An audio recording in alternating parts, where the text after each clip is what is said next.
What is up, my peeps? Joshua Smith here with another GSD Mode Podcast Interview. Every single week, I interview top real estate professionals, top entrepreneurs, and straight up top badasses out there dominating their space. And today, guys, we got another rock star, amazing badass guest here on the podcast.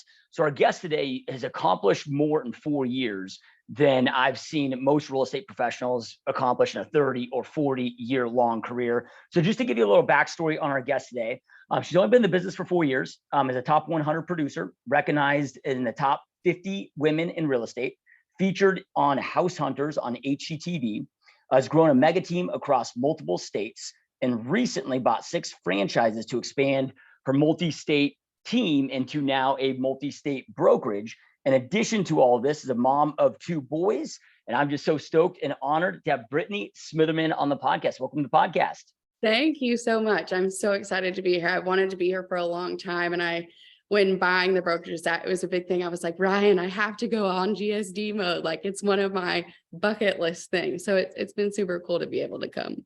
Oh, that's all. Yeah, no, it's just such an honor. I'm just so excited to have, you've just accomplished so much, and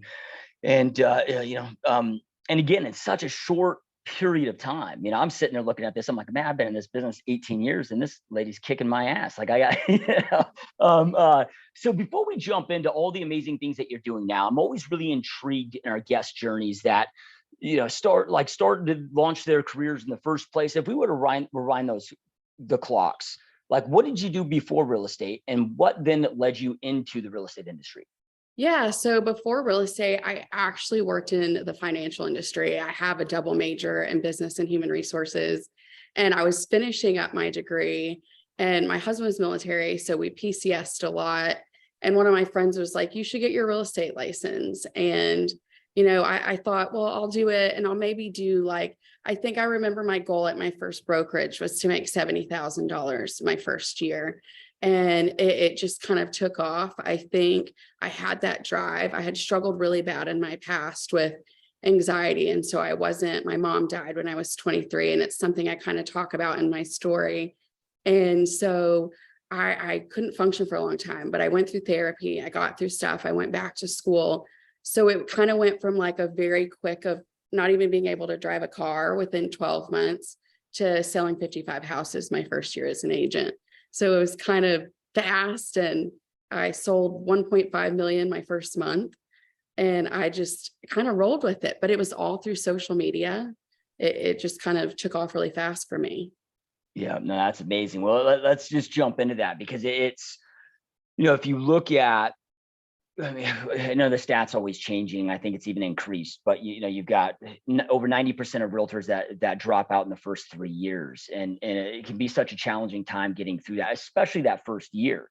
Because you're learning you're learning the documents, you're learning how to open up lock boxes. And usually it takes 4 to 6 months to build up that pipeline. So to be able to do that amount of volume in your first year is insane. So let's kind of break that down. Like day one, you get licensed. Like, what did you start doing that allowed you to be so successful right out of the gate? So I actually started a networking group when I first started my class. And that was a big thing I teach my agents. The day you start your class, start building that network. Don't wait until your license is active. So I had started building out a networking group of different military spouses.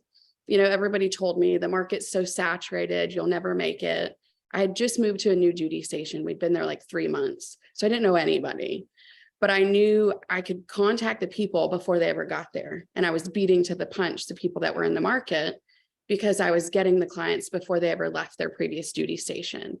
So I had kind of created that network of spouse within a Facebook group and build out relationships so that when my license was active, I already had a built-in business and people ready to shop coming from other places. So I think for me, the biggest thing was being proactive in it.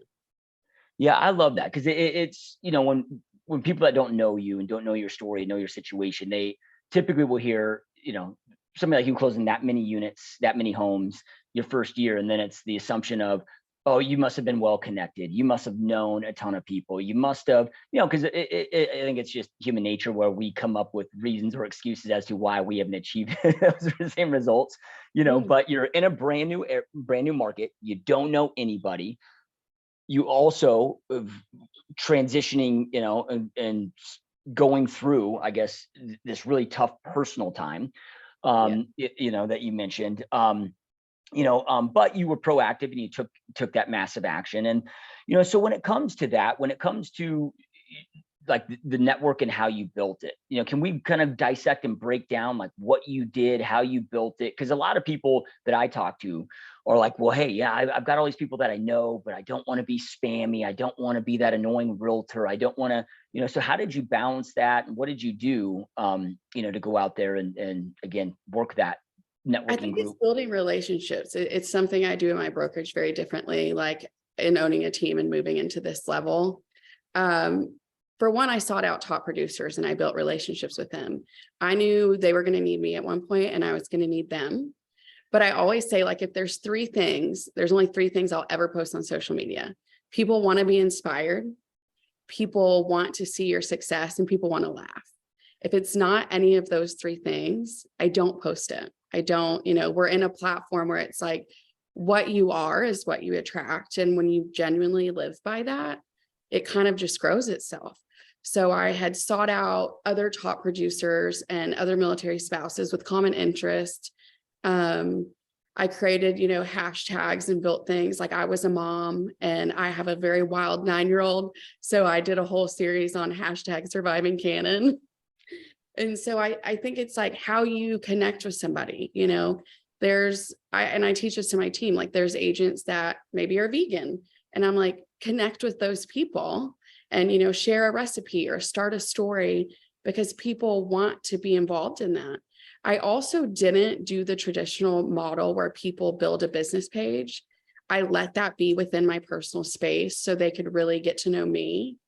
And then I created a private group instead. And that was the biggest thing. Using a group versus a page allowed me to connect with people differently. And that was a big thing. So I was kind of one of the first ones that really went into that with real estate. So it just took off really quick. And I used the same system to coach my agents and created top producers that, have come from other places, maybe doing 5-6 deals a year. And now we're doing, 30, 40. Yeah, that's so awesome. And you mentioned that you were building this and doing this before groups were a big thing. And the reason why I want to point this out is because some might hear that and be like, well, now they're just overly saturated, but it's the opposite of, because Facebook is pushing groups so heavily. It's, I would argue that it's easier now today to grow them, than it probably was when you got started. So anybody that's listening, it's like, don't utilize that as an excuse as to why it won't work. And, so Consistency. Yeah. And all right. So you were, good at niching down, like, meaning, who are those people that I connect with, like, who are my people, if you will. Then from there, because I get a lot of questions on Facebook groups, because I think it's something that a lot of people see the power and they want to do, but they just don't necessarily know how to work it. So you talked about, things that you're posting in there. So things that inspire others, successes that you're having, and then things that are funny. But do you have like a certain type of a posting strategy, a frequency, an engagement strategy? Because you got two elements. You got to be, feeding the group and growing the group, but then you got to, connect and develop those relationships with the group and keep your messaging in front of them.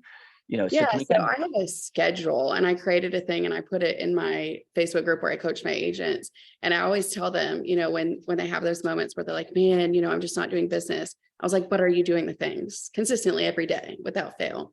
So, one big thing I do every day is I go and tell every single person on my Facebook, happy birthday, because algorithms are going to tell you that now they're going to see your stuff all day. So without fail, if I have 10 people with a birthday every day and I'm going and telling them I've got 10 new people remembering that I'm a realtor every day and they're seeing my stuff all day long. So then I'll go and say, I keep my pipeline in a strategy. I use a Trello board, which is color coded. And so I'll go from Monday, Wednesday, Fridays, maybe I engage with my this month's pipeline. Tuesday, Thursdays, I engage with my next month's pipeline, because you've really got to feed that. So you're working 3 months out all the time. So I just have a schedule where I've written out, this is what I do this day. This is what I do, every day of the week. I post homes in my group that matches what my clients are looking for. And this is like a huge thing. A lot of people don't think that's the important part, but it is, because if you have 4 clients and they're all shopping, say at $250,000, they all think that one house was for them. You just followed up with 4 people with one post, and you didn't have to reach out to every single one. So now you're maximizing your ability to have a heavier flow of clients coming in, because now you can follow up with more at one time. So they all, will comment on it and post on it. And then of course I'll go and do Q&As or different things, informative market updates, but really that flow of consistently feeling. And then if you have a client in there, say, that is like, oh, I'm on the fence about buying, but you're consistently posting those homes that may be for other clients. If they see one home they love, they're back on the hook and they're buying again. Yeah. So it's extremely important every day without fail. In the morning, in the evening, 3 or 4 homes I go throw in. And I obviously filter through my market. I get rid of the junk, or I find the ones that I would live in and love or have special character. And they've kind of just drawn to that. They'll invite their friends in that may be moving and send them my way. So it's just kind of been able to build. Yeah. It's one of those things that where I see the biggest mistake that people make from any type of element of online marketing is not knowing what their ideal clients really want, and they're just going out there and posting, they're not speaking. The messaging isn't specific to their ideal client. But yours, because not only do you know who your ideal clients are, like you are your ideal client because you're in their same situation. So you have an idea of, what they want, and you're because you're living that world. I mean, would you say that's a correct assessment? Yeah, I also know too, like I target down by like, what is your BAH? And this is your allowance for housing in the military. In my market, I'm going to know what that average is. And so I post homes within that range of the average military mover, because I'm targeting to them. I'm not targeting to, $1 million buyers, but if that's your niche, that's what you would do. I just know exactly where they need to be comfortably financially. So I already eliminate that piece for them of that stress. Yep. Love it. So, all right. So, I want to kind of go back to, what you first were talking about with, going through, I mean, you mentioned that you went from, 12 months prior to jumping in and selling, 55 homes your first year to not being able to drive, and the reason, why I want to hit on this is, a lot of people are going through, and I don't want to say just right now. I mean, it's all time and everybody can be going through different hardships, but it also appears that more so lately, really since kind of the start of all this kind of COVID craziness, that it's just, people just seem to be really demoralized. People, a lot of people are experiencing that anxiety. People are, what were some of the things that you did, for anybody that is going through that tough time, that's suffering with just, taking the action and making decisions, and so forth, to get through that, and to, because you were able to, and I'm sure it wasn't easy, but from outsiders looking in, it's like you were able to turn things around in a massive way. So I was raised really Southern in a tiny town in Texas. And I grew up with the thing, like, it's kind of a stigmatism, but like, you don't go to therapy, you just deal with your crap, And so I was very much against it. And I struggled really bad. I mean, I barely drove a car for 5 years after my mom died. And we got stationed in upstate New York. And I actually started therapy at a retired rescue racehorse ranch. So you'd go out and you take care of them.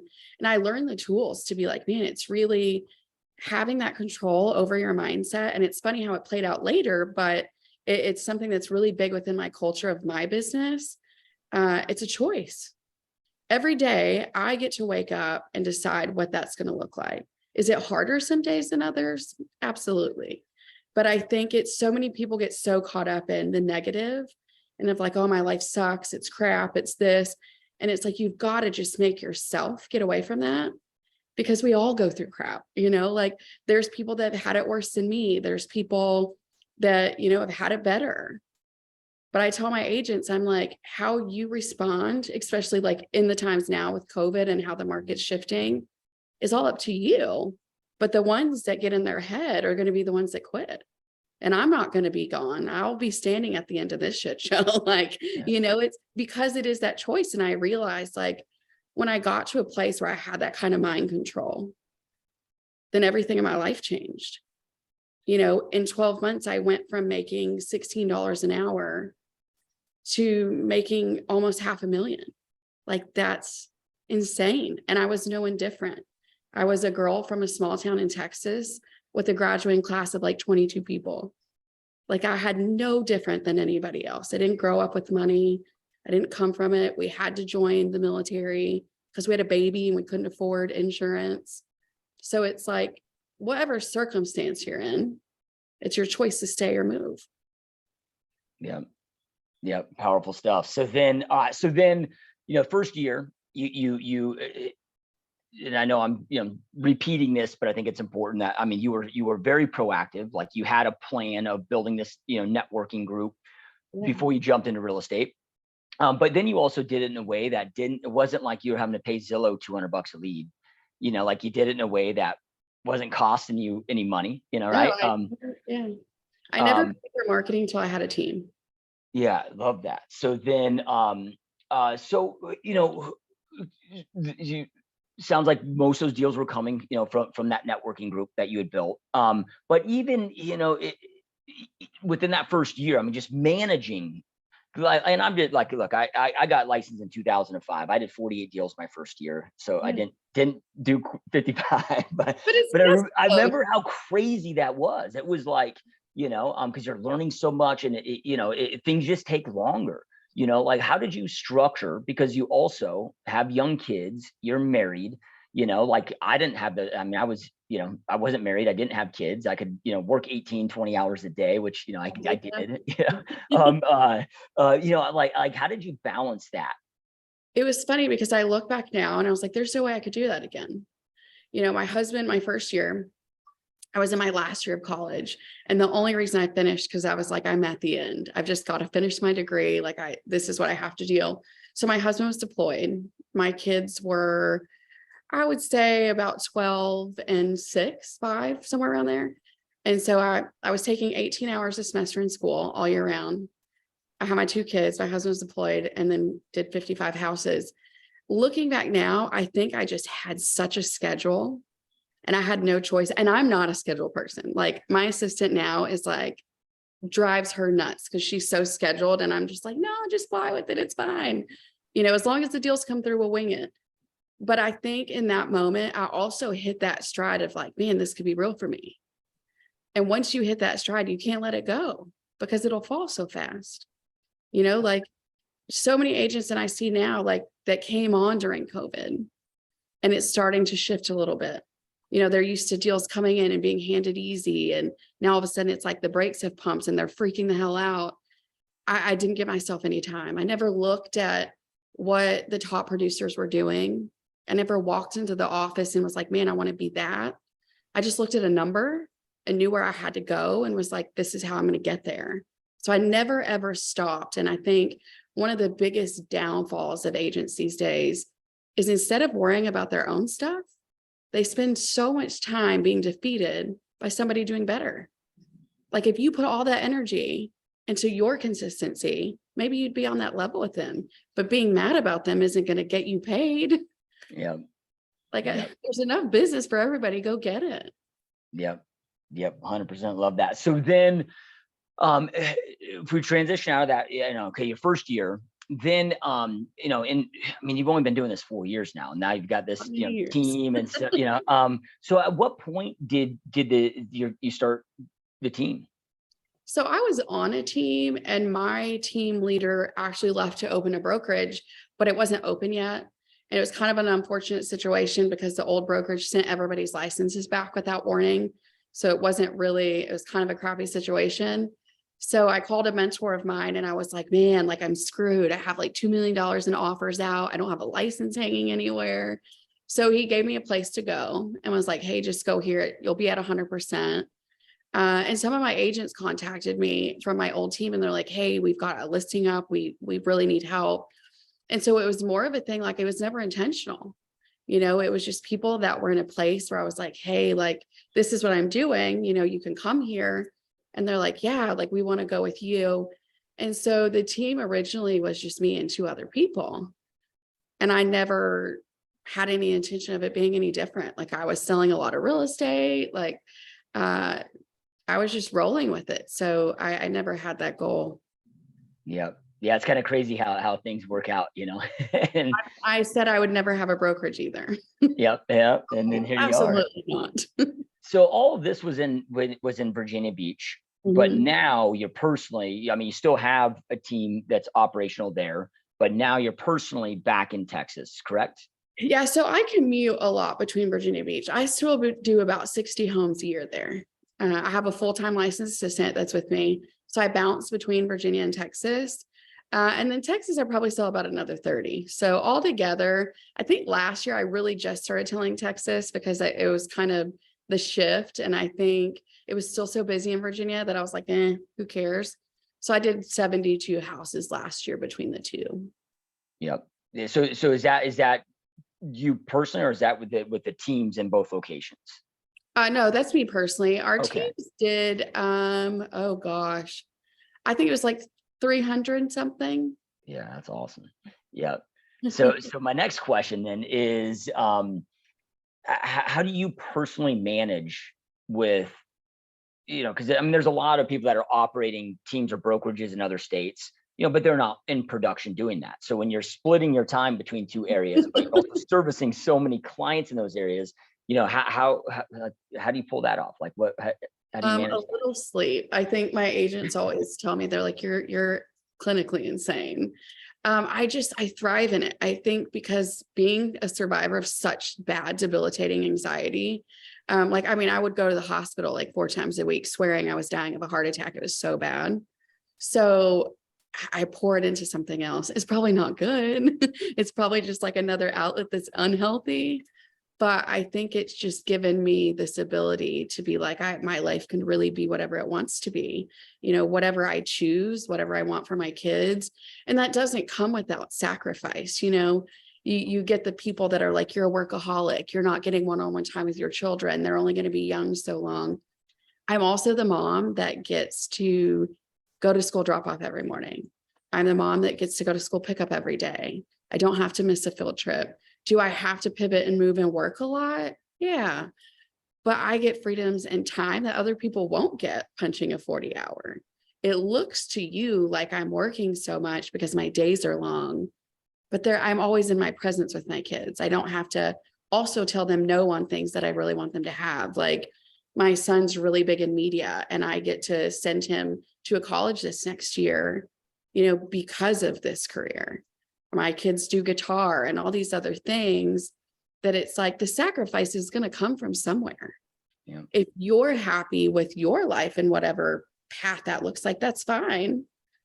But don't, have this perception of somebody else not being good enough because it looks different than yours. I'm not the mom that sits on the ground and plays blocks. I'm just not.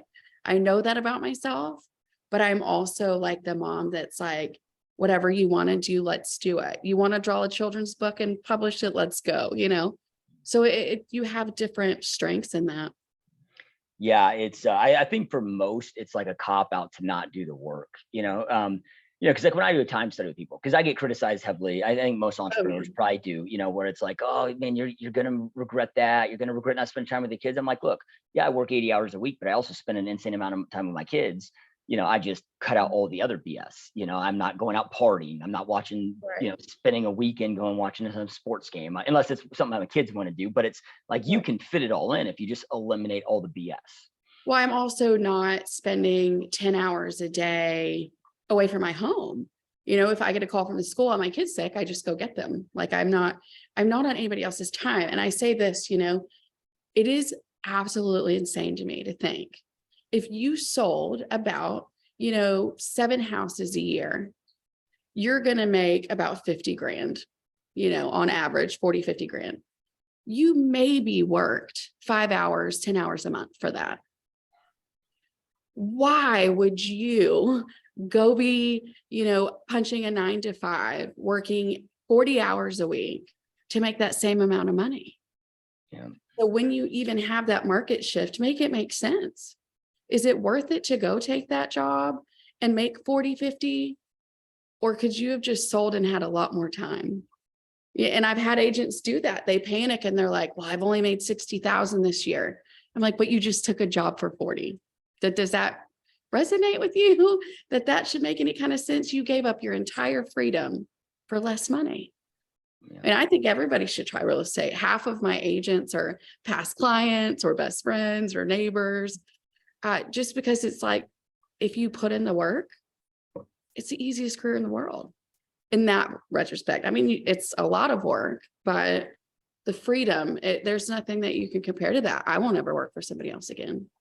Yeah. I'll go do open houses and door knock before I ever punch a 9 to 5. Yep. Couldn't agree more. So then, as you are managing these teams, and because you're in how many locations now as far as the teams? 6 Are your states. team? Okay. So, yeah. So, I mean, how are you managing that? How are you managing the culture? How are you, because your retention rate for your agents is like out of this world. I think you mentioned something like 9, or maybe I'm getting that stat messed up, but we've lost 4 and 2 came back since I actually created the multi-state team. Yeah, and so if you look at the brokerage world, the attrition, the turnover rate is about 30% year over year, and then on most teams, I mean, you see 50, maybe a 40% yearly turnover, with that. So, obviously you're doing something right. And I think a lot of people have this kind of like limited belief of, if I'm opening multiple locations, I'm not physically there, so maybe the culture will diminish, but you've proven that. Yeah, because you're not going to have that kind of retention without a great culture, without, great training, with all of that. So, what are things that you have found for those that are, running teams or brokerages that are watching and listening to this that have helped you be able to, retain that amount and continue to expand and grow these, even though you can't be in all 6 places at once? I think it's set the standard, set that standard, do it well. It's just like me selling. I sell 60 houses in a state. Sorry, 1 second.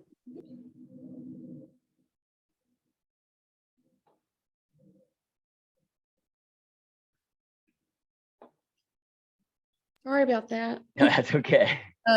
It's the same thing. Like, I sold 60 houses in a state I didn't live in full time. Set that standard, do it really well. I'm kind of a no BS person when it comes to mindset. It's like, if you don't support somebody on a team, don't be here. My agents truly are very, very close. We travel together. I fly them to Texas. We go to Florida. We just took our top 10 to the Bahamas with their spouses on a cruise. So I think it's like valuing people, but also having those conversations of like the uncomfortable ones, I guess you would say. I don't, this is one thing. I spoke on a stage a couple of months ago, and everybody that spoke before me talked about they hire slow, fire quick kind of thing. And for me, it was like, I don't go by that model. It's kind of like, as we grow, it happens. But I don't have the standard of like, oh, I only take this one agent. Like, I don't go by, I know a lot of people go by the standardized testing or the DISC scores and all that. I've had some top producers that would have never made that cut. That was like, so I'm really big on like, let's have a conversation and break down where your life is at, what that means to you, where you want it to go. And I'm going to meet you where you're at. So my training is so individualized by each person. I may have a mom that wants to do 6 deals a year and be a military spouse and be a good mom. Or I may have one that's like, man, I'm ready to kill it and start a team. I have their backs the same way, either person. So I think people in business sometimes get so big where they stop individualizing somebody, or they, I find in real estate, everything's so like success driven. You have to hit these numbers, or you have to hit these metrics. I've just built a team based on life version. Like, who do I want to do life with? Who can I inspire and help? And who's going to, be there and bring that same loyalty along the way? And I give them that same respect. And I guess it's just, they feel that's where they should be. Yeah. No, I love it. So then, your niche for your real estate team, meaning your agents, is essentially the same niche that you started your real estate career with your clients. How much would you attribute your overall success with your teammates, with that connection, with that culture, with that retention, to really niching down in that aspect as well? So for me, it originally kind of just organically was that way. Like, I was in a military community. That's where I was sitting. That was the culture and life I was living. As we've started to expand, we're naturally obviously going a little bit away from that. It's expanded into something a little bit different because we do, I would say out of our 50, there's maybe 5 or 6 that aren't military affiliated. So for me, it's not like the end all be all, like you have to be military related. That's just kind of how it progressed. And it was something that it was a natural thing because most of my clients became my agents and a lot of my friends, well, that was just the market I was in. Yeah. I don't think it's like a dead set, but I really was passionate about giving other military spouses an opportunity to like change their lives like I had. You know, they move state to state. They don't often have, you know, it's hard to get jobs. People don't want to hire you when they know you're leaving soon. So to be able to go to those new states and be like, man, I still get to stay with my real estate family. I get to go in and they're going to coach me and we're going to build out this new market. And that's kind of how we just started going in other markets. It wasn't, I never planned which markets I would go into. It's just kind of who moved first and here's how we went. And I'm sure we'll probably continue to do that. Yeah, no, I love it, you know, because you're changing my thought process right now.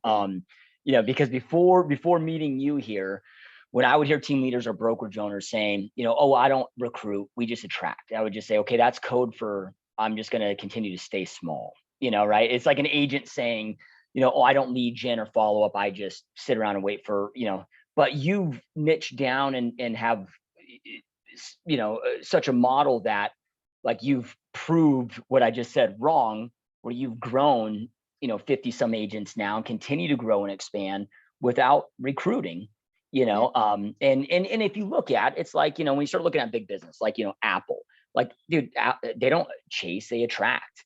And you've built something, you know, special that attracts where you haven't had to go out there and recruit, you know. I mean, is that, I think it's such a cool thing. Like to me, my biggest importance of focus was the brand and the purpose behind it. You know, I found that like I got really good at this thing and it just so happened to be real estate, but it was never about selling the houses. Like once I started a team and all of that, it was more about like, man, this has given me a vehicle to change my entire life. How many other people can experience that genuinely?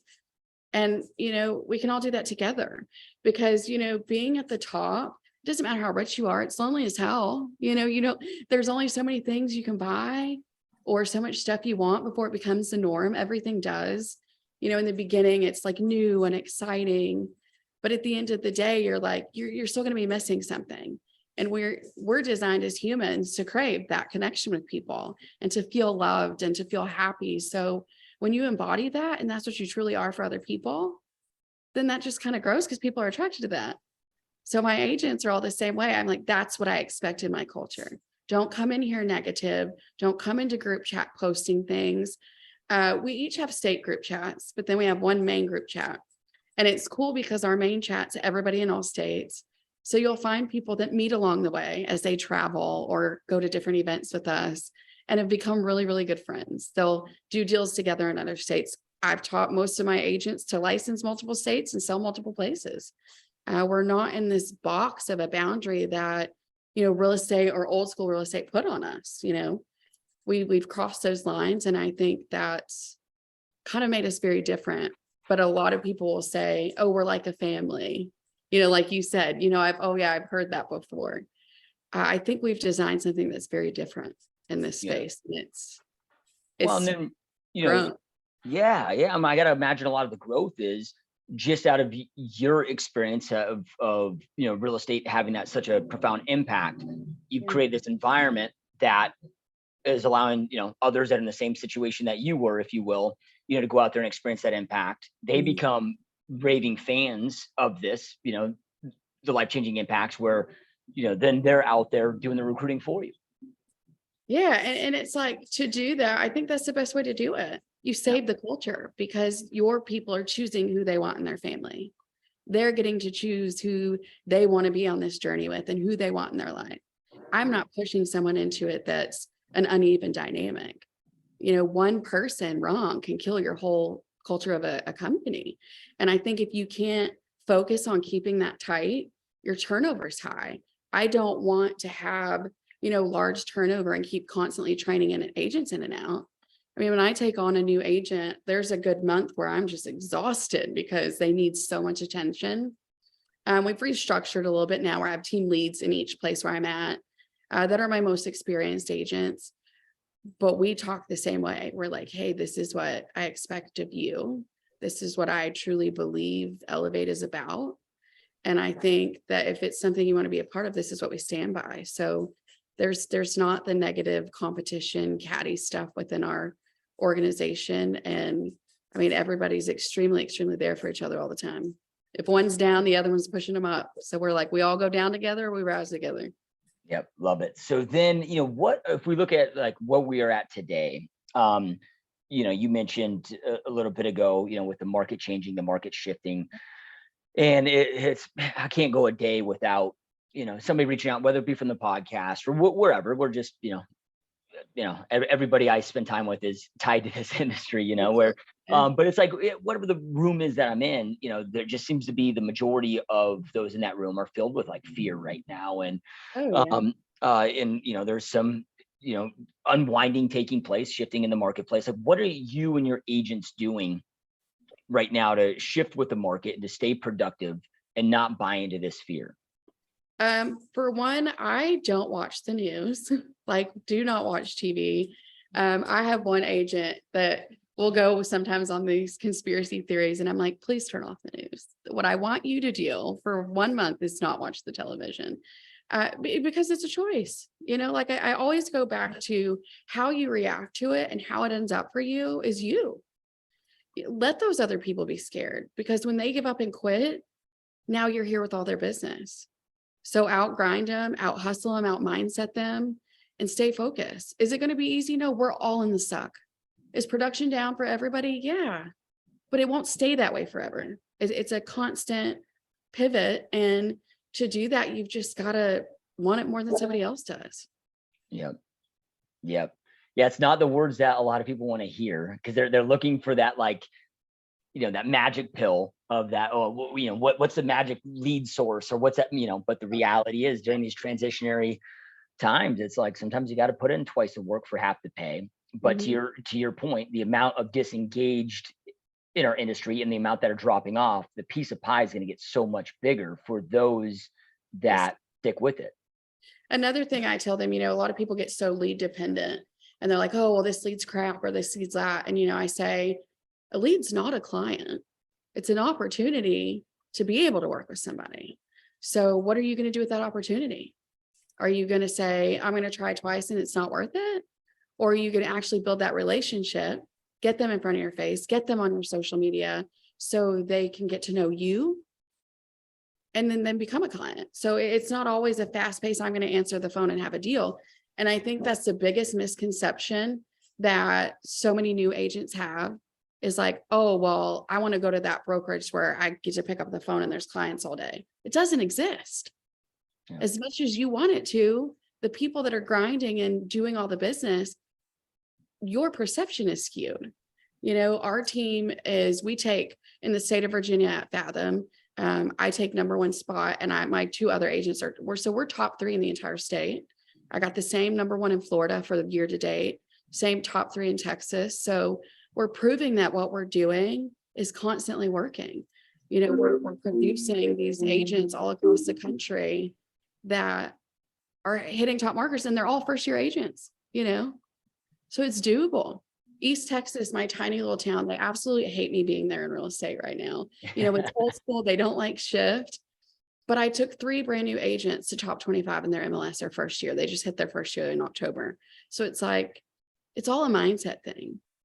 Work harder than people, stay focused. And I think when I have that expectation with my agents and I pour that into them more than just like, oh, well, your numbers don't look good. Or if you can't hit this scale, then you're not worth it to me. Because you'll find some really good producers in that place of where you think they weren't worth it. Yep.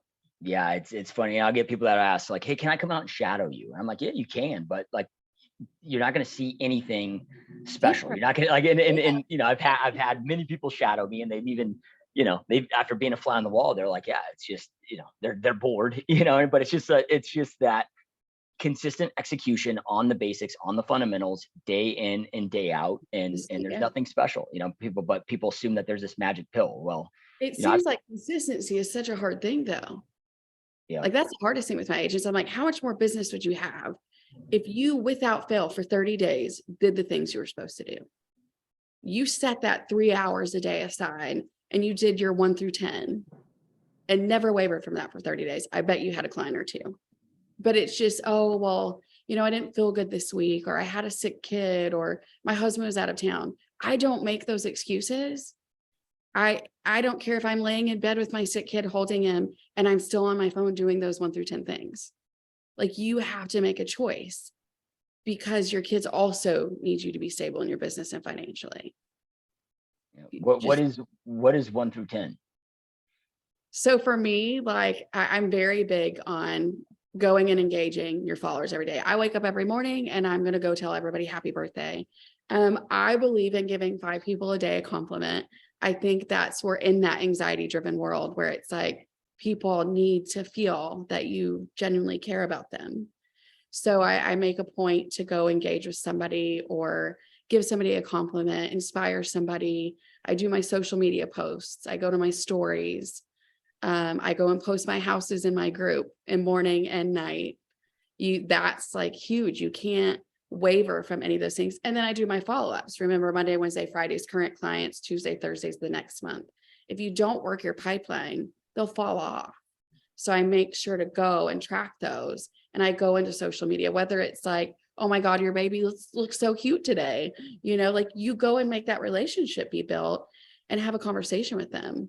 It's real easy to build a genuine relationship if you just take a little bit of time. Yeah, no, I love that. So are most of your teammates doing essentially, kind of the same way that you built your business with the Facebook groups, My top producers are. Okay. The other ones that don't follow suit, I'm like, could you be there if you were doing the things? Like, if you put in that same constant effort, would things change for you? So you're not spending like 50 grand a month on Zillow leads? I do spend a lot on Zillow leads now. Okay, yep. But I did not. Yep. We do have a large Zillow budget now. I think, hopefully that everybody's goal is to shift away from that. But I think when you're coaching and giving agents a new ability, my thing is like, give them an opportunity so that they can build on it. But I'm very big on like, are your Zillow leads on your Facebook? Have you built that relationship so that you can turn them into a personal referral? Get in front of their face constantly. Nobody wants to pay Zillow. Yeah. Well, and I mean, if you asked me this 10 years ago, I would have said, hell no, I'm not giving Zillow a cent, but in a lot of markets, mine included, they flipped to Zillow Flex, and the only people allowed into Zillow Flex were, premier agents that were paying money, and now it's locked out. Those that have that account are the ones that are crushing it. Now, yeah, you got to, pay a 30 or 35% referral fee, but you can take that extra capital that you had and pour back into your business and other lead platforms, maybe, Yeah. I've tried to get Flex forever. Yeah. Well, but it's the shoe in, because eventually, it seems like the transition that they're making throughout the United States is eventually shutting down. Like again, my market. Well, they make more, from my understanding, on a Flex platform, which is good for me. It'll still allow me to scale and continue growing, but and that's a hard thing. I think a lot of agents too, from an owner perspective, you could say like they don't think about how much we really have to put in every day. And if we're pouring in that much to you and that much pressure and that much expense, just give us that same back. You'll go far, and I'll pour more into you as you bleed that back into me. I'm going to meet you wherever you need me to, however little or much that is. But my top producers are definitely in my face day to day. Like, what do I need to do? How do I learn this? I'm going to just ride with you so we can see conversations. I've got a new agent that is in her early 20s, brand new agent. I think she did about 30 deals this last year. And she doesn't have kids, doesn't have a husband, but can I come to your house, B? Like, I just want to learn. Can you teach me this? How do I grant, she doesn't need all that money, but she's like, wants it. And, other agents may say, well, she's always with her. She wants to be there. The door is open. you've got to stand in it and, take that opportunity for yourself. Yep. Love it. So then, all right. So you've got this multi-state real estate team that you've been building now for several years and continue to have massive success there. But you recently made the decision to turn this into a multi-state brokerage. Yeah. What led to that decision? I know a lot of people, a lot of team leaders, kind of fumble with that conversation in their mind of, do I continue growing the team, or at what point do I, maybe flip that switch? Does it make sense? For me, I think it was about, I know, obviously the expense side, you can be at brokerages now where you pay very little, there's plenty of them, but I had built into people so much that my whole reason for doing it was not for me. It actually cost me money. It was for them. If you made that commitment to me for 3 years and you did everything I asked you to and stayed loyal because I don't have a lot of turnover, why would I not give you that same opportunity? And you still want to be within our organization and be led by me and be coached. That's something I'm passionate about. So I did it because I wanted them to be able to grow, and I wanted them to be able to have the same opportunities that I had when I started building out and not have to break up the culture that we've created. Yeah. And by that, you mean that, they're growing, expanding to the point where, hey, they're ready to go out there and create their own team. Yeah. But it's when they're on your team, it's like, well, how do we go out there and do that? How do you continue to mentor them? How do you continue to allow them to have the same success that you've had in this win-win relationship? And going the brokerage route allows you to do that. Yeah. Well, because it was like, where I had been sitting, I was at a brokerage where I can only give a certain amount of money. I was not allowed to give 100%. So if I put them on a certain split and I was having to take 10% of their money and 10% of all their team's money, they're going to learn what they want from me and then they're going to leave. So then for me, I'm going to feel like I was used in that way. You have to protect that. So I don't ever want them to feel used, but I also don't want to ever feel like, man, I've done so much for you and you kind of crapped on me. So you figure out as a business owner, like, how do I make this a win-win for everybody involved? And it just made sense to go ahead into ownership and, elevate to that next level. Yep. Yeah. And then, and it gives you the ability to continue mentoring them at a new level. Cause, so many think, oh, starting this team is going to be easy. It's going to be whatever. And, the failure rate for team leaders is much higher than individual agents that are dropping out of the business. And I don't mean that, the team leaders drop out of the business, but then that retract back to just going into their own production, because it is, now not only are you, you're still in production, but now you're playing HR, you're, having to be, become the systems builder, the trainer, the coach, all elements. And it's a challenge if you don't have the right roadmap. Yeah, I think that was a big thing for me, why we came in with so much success as we had. I had built that roadmap. I already had my systems. I had, MSA stuff in place. Like my structure was already very independent. But, I wanted to ensure I teach a little different and I have those business conversations.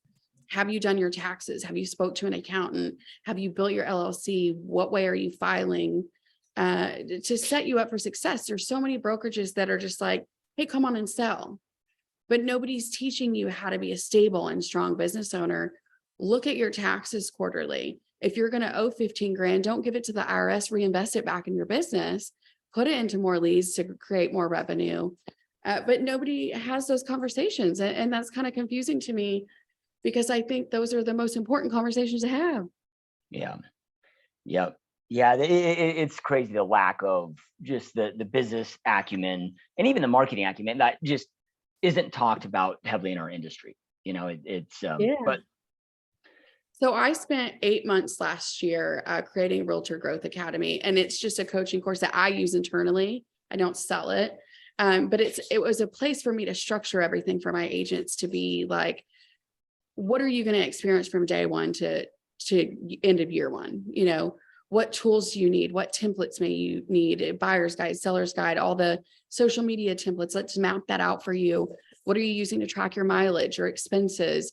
Just a whole guide of like, this is what you need to do to start up and be in a good place to not have that rocky foundation.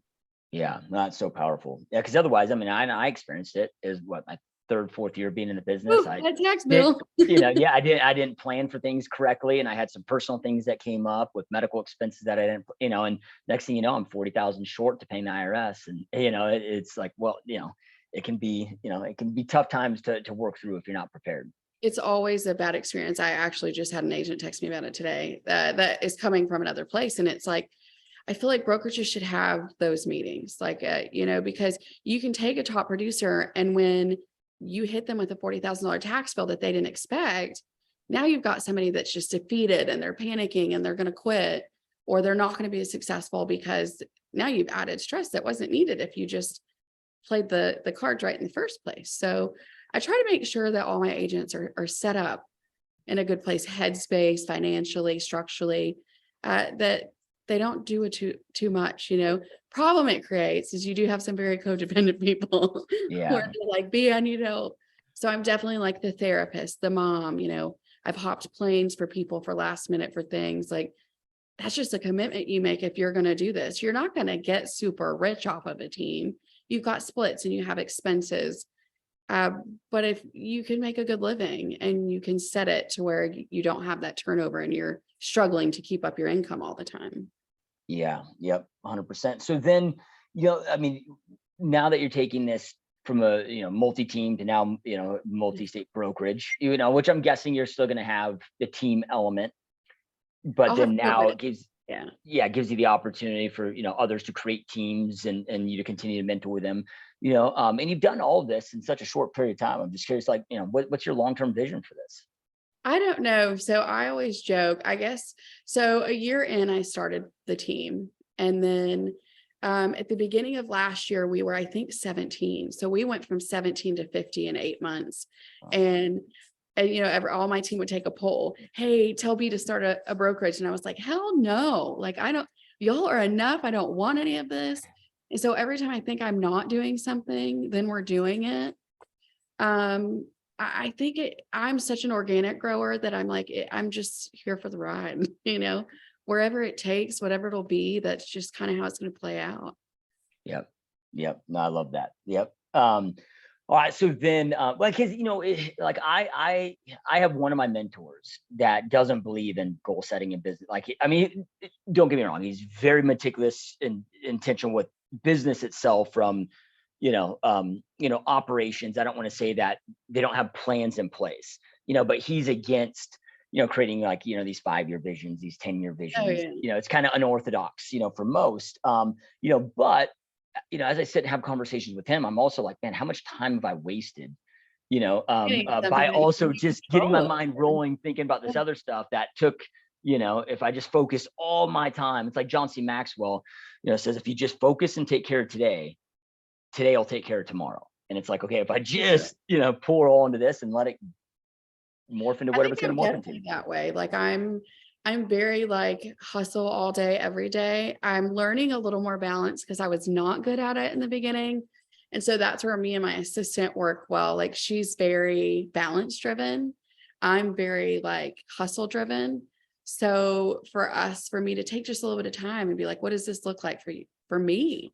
I think if you're truly happy in the things you're doing in life and the places you go, it just grows itself. Like, I never thought in 3.5 years, I would have had 50 agents in 6 states. I wouldn't even dreamt of that. Like, who thinks of that stuff? Like, it's not something that crosses my mind. Yeah, that's so cool though. All right. So being somebody that struggles, with balance, that's, been, called a workaholic, how, I mean, you mentioned that it's something that you're focusing on now, trying to find a little bit more balance in your life, because there are some that they just want the balance, and it's like there's two extremes. They either want the balance and they crave that so much they have a hard time putting in the work ethic to then build anything great that will maybe then give them that future balance. Or you got the flip side, which it sounds like, you and I are both in this, where it's like vacation for me is pain. and I want to enjoy Oh, it, but it's I'm like, stressful. yeah, I'm like, man, I don't, so with that, like, what have you been doing? What are you finding that works to be able to kind of unplug and find some of that balance? I think it's got to be short periods. I can't really expect myself to be like, hey, I can go on a whole week long vacation and not do anything.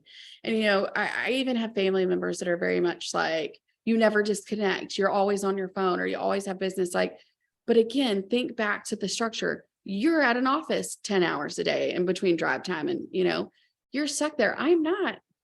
You're mad because I get to go on the go and do what I want to do. But it can be stressful. Like you couldn't pull me off my phone for a week. I would all but be dead in the sand. Like I would freak out. I would be like, I'm stressed. I'm sick. I'm sweating. Little times, like this weekend, I'm going back home. I go quarterly with my sisters and best friends, and we spend 2 days and we rent an Airbnb and we go to a concert at our concert hall in our little tiny town. And we just go have fun. I don't work. I have somebody back me up. And it's just something that I'm like, hey, 3 times a year, 3-4 times, this is what I do. And it's just for me. And I don't have to be a mom and I don't have to be, a boss. I don't have to be any of those things. And then you come back recharged. But I think the best recharges is from short spurts, because if you take too long, then you start feeling like you're failing and you're out of the groove of like your normal routine. But if you do little spurts, like you come back and you're refreshed enough where you're like, man, let's keep going. So Yeah. you've got to figure out what that time frame looks like for you that you're comfortable with. Yep. No, I love it. So then, are you, and maybe you haven't experienced this, with, burnout or any of that, but I mean, you can tell that you're somebody that's really passionate about this industry, really passionate about your clients, really passionate about helping your agency or your teammates. Is there anything that you do to keep that passion alive? Because there's times where, man, this business, it's not just this industry, all business, man, it can be difficult, and there's those times where, I mean, you've had this short career, you've done a lot in a short period of time, but I'm guessing if people witnessed what you went through, yeah, there's a lot of successes, but there's probably been a lot of massive pains too that people don't see. Oh, lots of tears crying on the floor. Yeah. Yeah. I think I mean, opening these 6 brokerages, I think I've called my operations manager that's now helping run everything more times than not. I was like, I'm out. I mean, I even told Ryan at one point, I was like, this is like, I'm done. Like, I don't want to do it. Like, I don't, but it's the same thing as you expect from your people. Are you filling yourself up enough? When I lay in bed at night, I'll go follow people on Instagram that I am inspired by. I'll go watch some of their videos. Like before I go to bed, I set that tone for how I'm going to wake up. And I want to go to bed so excited to wake up the next day because I have all these thoughts in my head of the things that I need to do. So it's so big on, I don't let negativity. I've created such good boundaries of like, that energy is not for me. If you dislike me or don't like my presence, that's just what it is. I can't worry about you because I know I'm doing the best that I can. And I just stay focused in that. Yep. Yeah, I love it. You said something earlier that in what you were just talking about made me think of was something you said earlier about, one of your agents that is watching the news all the time. You're like, dude, just quit watching the news, and because there's so much negativity to it. And I remember, I'm sitting there one day and I'm I don't know, Facebook, Instagram, and I'm seeing like everybody's profile pictures are gone and there's just black images. I'm like, what the hell is going on? Well, then somebody informed me that, it was, the whole George Floyd situation. I'm like, well, who's George Floyd? Because I've always like lived under this rock where I've never engaged in that, but then I was like, well, maybe I should start watching a little bit of news, I had no idea that this was even going on, and there are not these riots that I didn't even know about that were going on. And, but man, within about 2 weeks of doing that, I just felt my whole, I'm just now, I have this new sense of like just anxiety and just kind of gut nasty feeling I'm not used to. And, cutting that out. And I remember like when I was a kid, I'm big into, skiing and snowboarding, and, my brother and I, before we'd head to the mountains, is like, we'd just binge, skiing and snowboarding documentaries to get us all pumped up for the next morning. And I've, carried that over just, similar to what you're doing, where it's like, I'm trying to watch, documentaries like The Men Who Built America or what, before I go to bed every night, like to get me. So when I'm going to sleep, like I'm already excited, for that next day, and just controlling that, because the blessing that we have is we are in control of our own mind. Yeah, it is, and I tell my agents, like, you have to live that. If you really want your life to be something, you can't fake it. It always falls, So for me, it's like, do I get pissed off? I'm human, Am I irritable during a certain time of the month like every other woman? Yes. But like I catch myself when I'm that way and I'm like, hey, I need a minute and I need to go like watch something, or me and my friends, we sing conversations. It's a really weird thing. Like, so if somebody's like, I'm sad, we're like, you bro, like we'll sing the answer back. So it's like, I just need a second to recharge. I don't like to sit in it. And it's hard for me too, because if there's anybody else with that energy, that's just, you could feel when you're around them, like, oh, they're pessimists or they're negative, I will distance myself because I can't take it. It's such a trigger for my anxiety. And I worked so hard to like not have that issue that I know that's a boundary for me. If that's something you are, I just can't have a relationship with you, or it's got to be from afar because my energy needs to stay where it's at. Or I know that I'll have panic attacks again and I don't want to go down that rabbit hole. So you've got to protect your mind. It's just like with the news.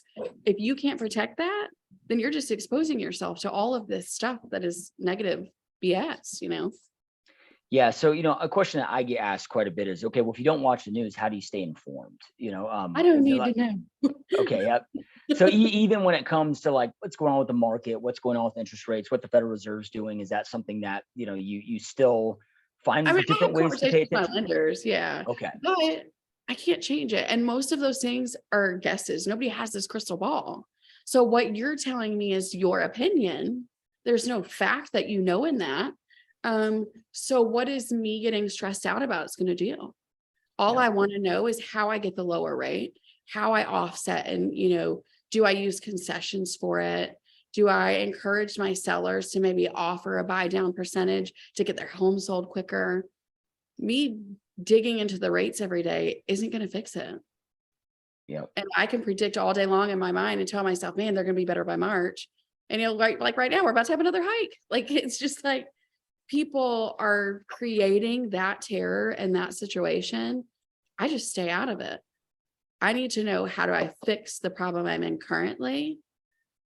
And if I can pivot and adjust from that and still get deals on the table, then we're moving. The rest of it, it's not really my business. I can't predict that. Yep. Yeah. If I could, I'd be rich. Yeah. Well, several months ago, I found myself, because I am a self-development junkie, and sometimes that's not healthy, right? Like there's certain self-development that's, proactive, but then, like studying the markets, and I found myself, next thing I know, I'm spending like an hour or so a day, just, studying markets, what's going, just like, all the things that we can't control, like you're talking about, just so I could, put some rhyme to the reason with it. And then I remember sitting there watching a podcast with Warren Buffett and Charlie Munger, two greatest investors of all time, if you will. And both of them are like, hey, we have no idea what's going to happen. And they're sitting on the sidelines with a lot of capital, because they're like, there's no good place to park our capital right now. So we're just sitting on. So then I'm like, okay, if the two most brilliant minds in the world have no idea what the hell is going to happen with this economy, why am I spending time trying to figure this out when these dudes, so, to your point, it's this, uncertainty that it's going to be what it's going to be. And all we have right now is the now, like figuring out how to solve client situations today. I think what is also different, I spent a lot of time studying. Obviously, my husband's a VA mortgage lender, and after he came off active duty, so I spent a lot of time really learning how to move money and what can you do, how can you rescore, how do you get these buyers from A to B. I don't have a lot of people that hit pre-approval and don't get a home, because I never settle for a no. I'm like a how kind of person. So this may be a no right now. I don't really care about that. How do we get to here? Because I need business in 2 months. So I'm not going to give up on you. We're going to get the how figured out, and then you're going to be my client, So I think if more agents were more experienced in the obstacles you would face, as far as like, what are those grant programs that are offered? What are the options for buy downs? Educate yourself in that, not necessarily the market. Then you'll know how to overcome the market, because you're like, it's like a poker game. You've got to call bluff on it. You don't know what it's going to do, but if it does give you the worst hand, you know what calls to make to pivot and move around it. So when I started learning that, I was starting, I could kind of predict what offers agents were throwing out. And then I would know, just with a little bit of information from the other side, how I could move around and beat them. So it's just knowing how to play your cards no matter what you're getting hit with. Yeah. Yeah. And you mentioned, getting buyers lower rates. And this is something that, my team and I are talking on a constant basis, because it's, one of the biggest objections that we get hit with. What are, things that you guys are doing to solve that, to make, because at some point the shift will happen where things are affordable again, because prices will come down. But, right now, affordability is still at an all-time low. So, what are some things that you guys are doing to kind of offset that? So depending on the market, I have to do obviously different things in different markets. Like Virginia Beach, new construction is just really not super affordable. But in a market like Houston, where new construction is affordable, these builders are buying these rates way down. I'm sure you're seeing it where you're at. I mean, into the 4s or 3.99 and stuff like that. So, there's time if my clients just don't have money, it sucks, but it's like everybody's getting a new construction. They're even paying in Houston, they're giving agents like 5-6%. So it's like, if I have to pivot and move that way, and I'm making double the commission for one house to get you a lower rate, that's what we're doing. Everybody's going in a new construction home. All of a sudden, everybody loves a new house. It's the best option for you, or you're working with, can you get concessions from the seller? Think of this, a couple of months ago, all of a sudden, clients that never had any money were having all this money come out of their butt for like 20,000 over, waiving repairs. I'm like, where did this come from? So that means you still have that, but instead, maybe get those concessions, you pay your closing costs, and we're going to buy your rate down. When I did a mortgage calculator of a side-by-side of an average of a home price right now, not writing over, and then the average of a price when people were writing 30,000 over. When you look at the bottom line, it was maybe a $40 a month difference, and you're not in competition. So do you want to get that rate now and not be in competition and pay way over, get your repairs, buy your rate down, pay your closing costs? Because when it lowers back down in 4 months, you're going to be back up against that competition. So if you bought now, all you have to do is refi. So it's like, people really just need to be educated, because when you break down that mortgage payment after what they were spending and how much money they kept in their pocket, that $40 a month, they would have paid it for 30 years with that amount of money they dropped in cash. Yeah. Yeah. It's so funny, because it is such just a mental perception thing. It's like, we were just having this conversation, on this last Tuesday in our weekly team meeting. I'm like, look, if somebody bought, let's just say last year, early this year, that same house at least would cost them 50 to 100 grand more than it would today. So they're having to settle because inventory was, 7,000 homes on the market. Today was 23,000 homes. So they can find a home that they truly like. That same house is going to be 50 to 100 grand less, because they're not competing against 50 other offers, having to cover the appraisal gap. And like to your point, they came up with the money. They had it somehow at that point. And in most cases, we can get the seller's concessions to be enough to buy down the rate. But if not, if they were to spend that money that they were going to pay for the appraisal gap coverage to buy down that rate, I'm like, not only they got a better house at a cheaper, they're paying it, like, it's the best time that I've seen in our market for in at least 3 years to buy. But people are just scared because they see this rate up and home prices are still a little high, but it's like, show them to make it make sense. I mean, because not only were they paying their own closing cost, they were also paying gaps, and they were waiving repairs so that they weren't getting their homes fixed. So eventually you probably had 50 grand that you were out. I saw appraisal gaps up to $50,000 in a military market with VA buyers. I'm like, are you cashing out your entire TSP? Some of them were, they had to move. Uncle Sam doesn't care if what the market's doing. You've got to move. And do you want to put your BAH into base housing that you're never going to make a return on? Or do you want to go ahead and buy so that you let the military pay your mortgage? And in 4 years, when you move again, now you've made $50,000 profit and your mortgage was paid by the Navy or whatever branch you're in. I think agents just aren't educating their clients enough to really break it down and show these service members actually what's the most benefit to them. Throwing your money at housing isn't going to make you a return. And I know when the market flipped and we got all this money, a lot of my clients became debt free. Yeah. Let the military pay your mortgage so then you can be debt free before you get out. Yeah. Agents they just got to know. Well, yeah. And then to your point of, agents aren't educating, but I think that, the core problem, even a layer deeper than that, is agents aren't taking the time to educate themselves, on, because man, I mean, I talk to so many agents on a daily basis where it's just, oh, interest rates are so high. I'm like, dude, like that can be solved like that, but they have, but they have no awareness of it. They didn't, think 2 layers deep to go out there and try to even solve that problem. Yeah. And it's a conversation I have with my clients now. I'm like, yes, the rate's higher, but look, let me show you these mortgage calculators of the difference of what you're not paying anymore. A lot of times we are getting concessions again, pretty, often, unless you're in like a neighborhood that everybody wants, So it's like, you've got to really just show your people, yes, you're having to work harder for a deal, but are you going to, again, work harder for a deal and work 10 hours a month to make 50 grand a year? Or are you going to give up and go take a 40 grand a year job to give up, 160 hours a month? Like I would work harder all day long. I'm not, it's crazy.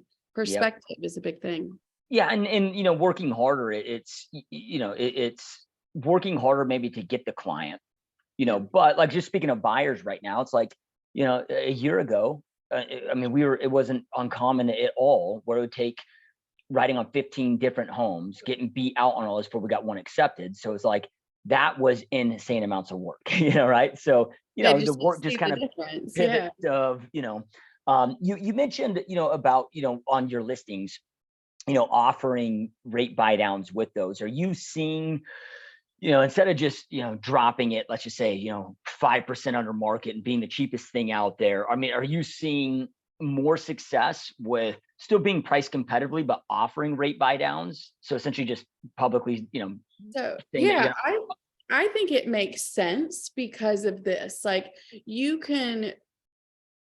it takes average $20,000 to move a mortgage by $100 a month. But if you offer that percentage to buy that rate down an entire percent, they're saving a lot more. So you've got to kind of weigh, does it help me dropping the price more or offering them rate buy down? You've got to look at that bottom line and say, what is most beneficial for the buyer? And then you really need to make sure to explain that to that other agent of like, hey, this is why this is, because not every agent's that educated in the numbers like that.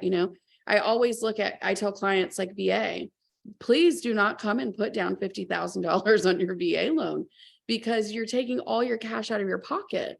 You don't have PMI, and you putting that $50,000 down maybe saves you $200 a month. Like, keep your money because you don't know what's going to happen, and you're not keeping this home forever. You're maybe going to live in it, 4 years? So it's really just showing your clients the numbers and making them understand that you can control that conversation and that you do have their, best interest in mind. Yep. No, I love that. So, I got one last question for you. I know we're going long on time here, and I know you're busy. But before I jump into this last question, just for anybody that's watching and listening to this, if they're interested in following you, reaching out to you, having a conversation about joining your team, joining your brokerage, you're going to be having the brokerage that's launching, I think here in a week, 2 weeks. I mean, very, very, very soon. So you're in 6 different states. Can you, what are those states? Just so people know if they're in those markets and they're, have a lot of interest in joining your organization, or if they have referrals for you. And then also the best place to be able to follow you and get in touch with you. Yeah. So we're Virginia Beach, Virginia. North Carolina, we're in 2 markets. I'm also always open to opening new markets. Georgia, Florida, we're in Jacksonville and Pensacola. Texas, we're Houston, Dallas, and East Texas. I would love to go into San Antonio. So if anybody wants to do that, and then California, San Diego. Okay, awesome. On Instagram is probably the best place. It's at Your Military PCS Pro. That's our same website too, yourmilitarypcspro.com. Okay, perfect. And anybody that's watching or listening, if you just scroll below, I'll have all this information below to make it super simple. And then I'll just have it hyperlink to your website, hyperlink to your Instagram account. So anybody can just click and start following you and all that good stuff. So all right. So knowing everything now today, if Brittany today could go sit down with Brittany, 4 years ago, or even if it's at a different point in history, like a younger version of yourself, wherever you want to insert that to be.